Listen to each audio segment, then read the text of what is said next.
Hi ළමයි රන්වන් පාටට බැදගෙන ඇතුළ හරි සොෆ්ට් විදිහට උළුඳු වඩේ හදාගමුද.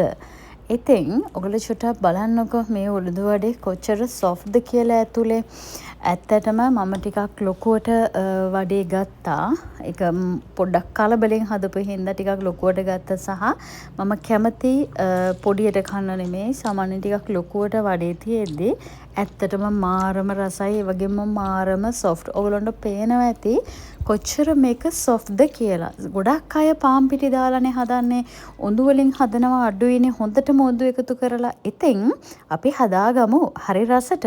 මේ මම අද දවල්ට කන්න ඕනි හින්දා ඊයේ රෑ පෙගෙන්න දාගත්ත උඳු.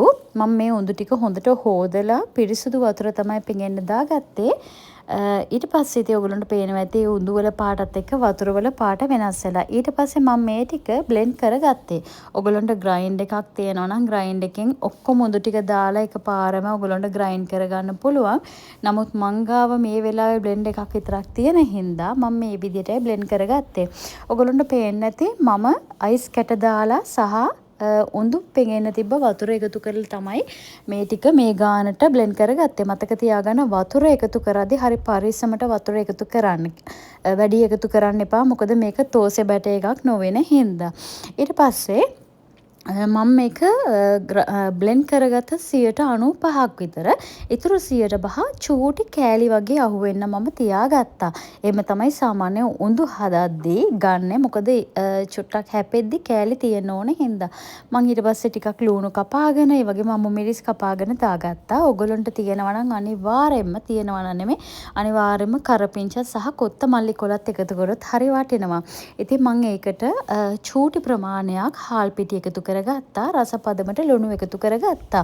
මම මේකට සූදුරු කුඩු නෙමේ සමාවෙන්න සූදුරු ටිකක් එකතු කරගත්තා. ඒ වගේම ගම්මිරිස් ඇට ගම්මිරිස් කුඩු එකතු කරන්න යන්න එපා. ඇට එකතු කරන්න කැමති නම් එකතු කරන්න. ඒ වගේම කෑලි මිරිස් පොඩි ප්‍රමාණයක්. ඉතින් මේ ටික හොඳට කලවම් කරගත්තට පස්සේ මම හොඳට ග්‍රේට් කරගත්ත ඉඟුරු ටිකක් එකතු කරගත්තා. මම මේ වෙලාවේ ලුණු රස බැලුවා. ඔයගොල්ලෝ අනිවාර්යයෙන්ම ලුණු රස බලන්න මදි පාඩුවක් තියෙනවා නම් ලුණු එකතු කරගන්න. ඊට පස්සේ මම ගත්තා මේක වඩේ ටික හරි විදිහට හදාගන්න ඕනේ හින්දා කට ලොකු ප්ලාස්ටික් කප් එකක්. ඔයගලන්ට පේනවා ඇති මේ පේස්ට් එක කොච්චර ලස්සනට තියෙනවද කියලා. මේ විදිහට කට ලොකු ප්ලාස්ටික් කප් එකක් අරගෙන ඒකට මම ප්ලාස්ටික් රැප් එකකින් ඔතා ගත්තා. ඔයගලන්ට ප්ලාස්ටික් රැප් එකක් තියෙනවා නම් ඒක ගන්න. එහෙම නැත්නම් shopping bag එකක් ගන්න. මතක තියාගන්න මොන විදිහට ගත්තත් පරිස්සමෙන් අපි මේ පාවිච්චි කරන්නේ තෙල් එක්ක.